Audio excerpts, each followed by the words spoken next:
कि कागजों की कैद में बस नाम रह जाएंगे, वो जो हमारे थे सिर्फ दावे में रह जाएंगे। इस बिल के द्वारा मीठी ईद के जायके को कड़वा करना, यही असली सौगाते मोदी था। बहुत बहुत धन्यवाद सभापति जी। मैं सबसे पहले दाद देना चाहती हूँ इस बिल के टाइमिंग की, कि अभी ईद की रौनक बुझी भी नहीं थी और हमारी जड़ों पर एक नया फरमान लाया गया।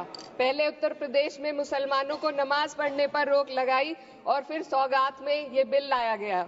निसार में तेरी गलियों पे है वतन, जहां चली है रिवाजो गैर कि कोई ना सर उठाकर चल सके।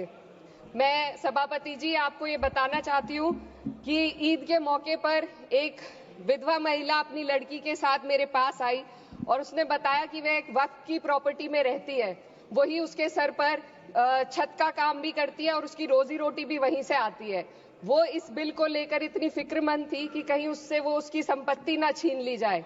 वो अकेली एक ऐसी महिला नहीं है, ऐसे लाखों लोग हैं जो वक्फ की, गरीब महिलाएं जो वक्फ की संपत्ति से अपना रोजगार चला रहे हैं। और ये जो वक्फ बाय यूजर क्लॉज के हटाने से लाखों वक्फ की जायदाद अपना स्टेटस खो देंगी और लाखों लोग, इसी तरीके के लोग सड़कों पर आ जाएंगे।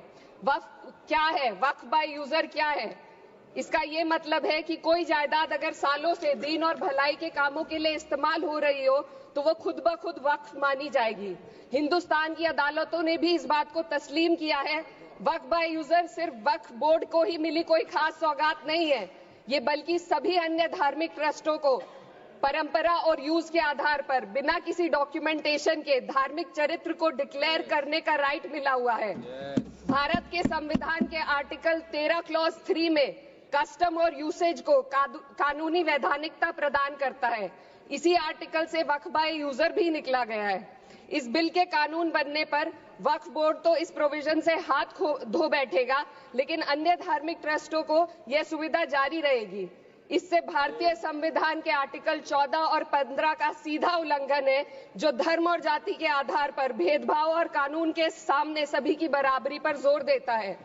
मैं इसके साथ ये भी कहना चाहती हूँ कि सत्ता के लोग जो एक दूसरे की पीठ थपथपा रहे हैं कि वक्फ बाय यूजर का जो अमेंडमेंट इन्होंने दिया उसको एक्सेप्ट कर लिया गया है, लेकिन इनकी शरारत यह है कि उसके साथ ही एक ऐसा प्रोवाइजो इसमें शामिल किया गया जिसके आधार पर यह कहा गया है कि अगर कोई भी वक्फ की संपत्ति विवादित हो तो वो अपना वक्फ स्टेटस खो देगी। तो जो अमेंडमेंट इन्होंने दिया है, जिसको एक्सेप्ट कर लिया गया है, उसका कोई मतलब नहीं है।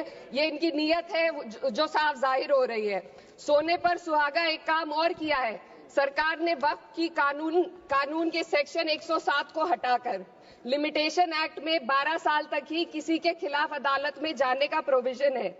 सेक्शन 107 में बोर्ड को लिमिटेशन एक्ट से राहत मिली हुई थी। वक्फ बोर्ड कभी भी अवैध कब्जाधारियों के खिलाफ अदालत जा सकता था। अगर ये सेक्शन ना हो तो अवैध कब्जा करने वाले लोग कानूनी प्रक्रिया का फायदा उठाकर वक्फ की प्रॉपर्टी को हड़प सकते हैं। अन्य धार्मिक ट्रस्टों पर भी ये लिमिटेशन एक्ट लागू नहीं होती, तो फिर वक्फ बोर्ड के साथ ये सौतेला रवैया क्यों किया जा रहा है? धर्म को देखकर दोहरी नीति क्यों अपनाई जा रही है? सेक्शन 107 और वक्फ बाय यूजर को अगर एक साथ पढ़ा जाए तो इससे लाखों वक्फ की प्रॉपर्टी पर कब्जा किया जाएगा। इसलिए ये बिल मुसलमान की भलाई का नहीं बल्कि उनके वजूद और विरासत को मिटाने का बिल है। हिंदुस्तान में बहुत सारे धार्मिक ट्रस्ट हैं जिसमें उस खास मजहब के लोग शामिल होते हैं और उसका इंतजाम करते हैं। और ये बात समझ में आने वाली भी है, क्योंकि जो व्यक्ति अपने मजहब के रीति रिवाज को जितना अच्छे से समझ सकता है, किसी अन्य मजहब का व्यक्ति नहीं समझ सकता। आर्टिकल 26 क्लॉज 2 के तहत धार्मिक संप्रदायों को अपने मजहबी इदारों के एडमिनिस्ट्रेशन का हक देता है, लेकिन वक्फ बोर्ड के बारे में इसको उल्टा किया जा रहा है। Sir 2 minute sir please 2 minutes. सरकार इसे एक सेक्युलर बॉडी मान रही है और इसमें गैर मुस्लिमों को शामिल करने की बात कह रही है। आपके मुंह से सेक्युलरिज्म की बात सुनकर अच्छा लगा, लेकिन अगले ही पल ये भ्रम टूट जाता है, क्योंकि आपको सिर्फ दान देने के लिए प्रैक्टिसिंग मुस्लिम का आपने क्लॉज डाला है, लेकिन बोर्ड में बैठने के लिए मुस्लिम होने की कोई आपकी क्लॉज नहीं है। तो इससे आपकी जो दोहरी नीति है वो साफ जाहिर होती है।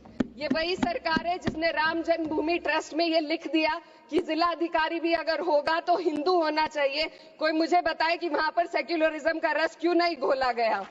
सर, आखिर में मैं अपनी बात को खत्म करने से पहले महिलाओं का मुद्दा बार बार उठाया जा रहा है। सरकार का कहना है कि बोर्ड में मुस्लिम महिलाओं को रिप्रेजेंटेशन देंगे। इस कानून से पहले भी मुस्लिम महिलाएं बोर्ड में मेंबर रह चुकी हैं और मिनिमम 2 का प्रोविजन था, उससे ज्यादा भी हो सकती थी। सर, मैं ये कहना चाहती हूँ कि सरकार ने महिलाओं के लिए ऐसा कौन सा नया काम किया जिसका ढिंडोरा सरकार का हर सदस्य पीट रहा है। इस बात की तायद अगर आपकी तरफ से कोई मुस्लिम महिला करती तो हम उसका यकीन भी करते, लेकिन अफसोस आपकी इतनी लंबी कतार में एक भी मुस्लिम महिला नजर नहीं आती है। सर, मैं खुद एक मुस्लिम महिला हूँ। मैं सिर्फ सर, मैं माइनॉरिटी महिला हूँ। इस सदन में हम सिर्फ 2 महिलाएं हैं और उस नाते से मैं ये बात कहना चाहती हूँ कि इस बिल के माध्यम से मुस्लिम महिलाओं को कुछ नहीं मिल रहा है। ये हमें कुछ नहीं देना चाहते, सिर्फ टोकनिज्म हमारे नाम पर बनाकर एक नैरेटिव मीडिया में चलाना चाहते हैं। तो ये बिल मुसलमान की भलाई का नहीं, उनकी पहचान को मिटाने का है। सर, अंत में मैं बस यही कहना चाहती हूँ